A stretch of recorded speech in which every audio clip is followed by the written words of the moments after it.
नमस्कार, आप देख रहे हैं पीएन न्यूज। अल्पसंख्यक मोर्चा के प्रदेश अध्यक्ष कुंवर बासित अली मीडिया से हुए रूबरू, कहा गरीब मुसलमानों का हक दिलाने का कार्य कर रही है भाजपा।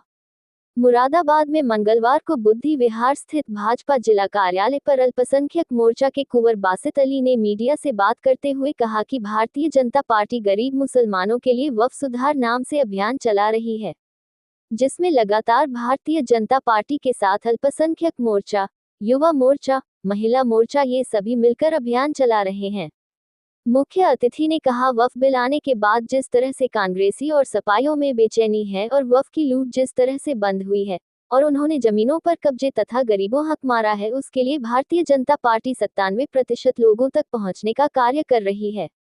इस दौरान जिला अध्यक्ष आकाशपाल, जहीर अहमद, अल्पसंख्यक मोर्चा के जिला अध्यक्ष नसीम खान, अल्पसंख्यक मोर्चा के महानगर अध्यक्ष अजीम पाशा, मीडिया प्रभारी राजीव गुप्ता आदि अधिक संख्या में लोग मौजूद रहे। आयोजित प्रेस कॉन्फ्रेंस में अल्पसंख्यक मोर्चा के प्रदेश अध्यक्ष कुंवर बासित अली ने क्या कुछ कहा, जानिए। भारतीय जनता पार्टी जो मुसलमानों के बीच और ख़ास तौर से जो गरीब मुसलमान हैं उनके लिए वक्फ सुधार जन जागरण अभियान के नाम से एक अभियान चल रहा है, जिसमें लगातार भारतीय जनता पार्टी के साथ अल्पसंख्यक मोर्चा, युवा मोर्चा, महिला मोर्चा, एसटी मोर्चा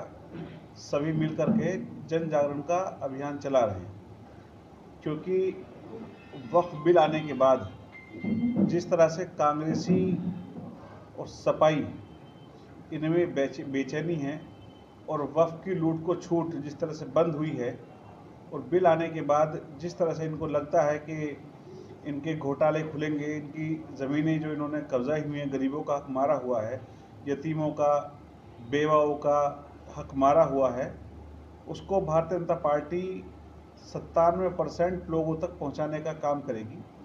क्योंकि अभी तक देखा गया कि 3% लोग ही वक्फ की संपत्तियों पर काबिज थे, उसका फ़ायदा उठा रहे थे और जो वक्फ की कमाई है उसको खा रहे थे। इसका अंदाज़ा आप इस बात से लगा सकते हैं कि सच्चर कमेटी की रिपोर्ट के अनुसार 2006 में 4,50,000 के आसपास संपत्तियां थी, उनकी आय हुआ करती थी 163 करोड़, जबकि 2013 के सर्वे के अनुसार वो 8,72,000 हुई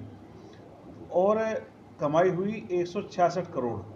यानी कि दोगुना होने के बाद भी कमाई में कोई ख़ास बढ़ोतरी नहीं हुई। और जो सच्चर कमेटी की रिपोर्ट बताती है कि जितनी वक्फ की ज़मीनें हिंदुस्तान में हैं, उन ज़मीनों को अगर देखा जाए तो लगभग 100 अरब रुपए के आसपास कमाई पर एनम यानी कि प्रतिवर्ष हो सकती है,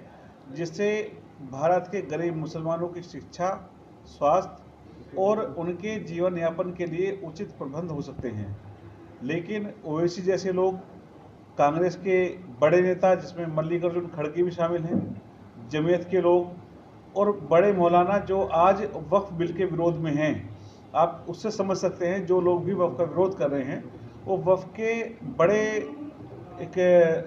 उन्होंने उस हिस्से को खाया है, गरीबों के हिस्से को खा करके और कब्जा करके उन्होंने अपना भला किया है। तो सरकार की मंशा है कि सबका साथ, सबका विकास, सबके विश्वास के साथ इस बार जो बिल आया है उसमें मुस्लिम महिलाओं का, पसमानदाओं का और जो बोहरा हैं, जो अहमदिया हैं, तमाम तबकों का भला हो, उनको प्रतिनिधित्व मिल सके, उनको साथ लेकर के चल सकें। और जो डिजिटलकरण किया गया है जिससे ऑडिट भी होगा और आप कितना कमाते हैं, कितना खर्च करते हैं, बाकी कहाँ खर्च होता है और किस लिए खर्च होता है, वाकिफ़ की मंशा पूरी होती है कि नहीं होती, जो ये मुतवल्ली है उसका इस वक्फ से किस तरह से उपयोग कर रहा है, इन सब का ऑडिट होगा और निश्चित रूप से गरीब मुसलमान का भला होगा।